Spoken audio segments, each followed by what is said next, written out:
The attack happened at around 2:15 in the afternoon as the bright yellow civilian bus was approaching a Ukrainian-held checkpoint near the town of Volnovakha, some 35 kilometers south of Donetsk. Video of the aftermath showed the windows of the vehicle blown out and the side of the bus peppered with shrapnel holes. Other sections of video, too graphic for broadcast, showed the blood-stained bodies of women and men passengers killed instantly where they sat. It's the biggest single loss of civilian life since the ceasefire agreement of September last year. The intended target could well have been the Ukrainian army checkpoint just a few meters away. On social media, separatists initially admitted the attack, then later denied it was them. In the parliament in Kiev, the deputies were briefed by a general from the defense ministry. The assembly then observed a minute's silence in tribute to the victims. Ukraine's president went on television to condemn the attack and appeal for international support. The civilized world should stand together in its fight with terrorism.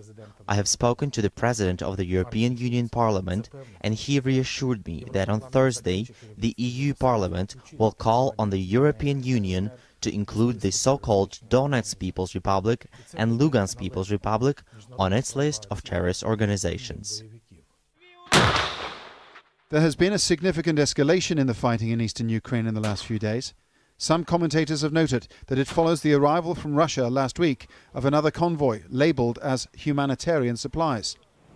At Donetsk airport, the control tower, weakened by months of artillery and rocket fire, finally collapsed on Tuesday under an intensive bombardment from the pro-Russian side.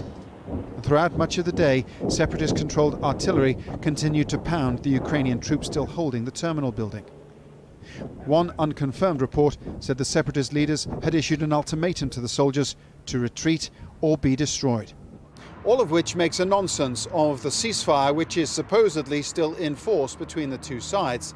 The leaders of Ukraine, Russia, Germany and France have called off peace talks due to take place later this week. The respective foreign ministers of those countries met in Berlin on Monday and agreed that given the current situation in the conflict zone, there was no hope of any meaningful progress. Paul Brennan, Al Jazeera, Kiev.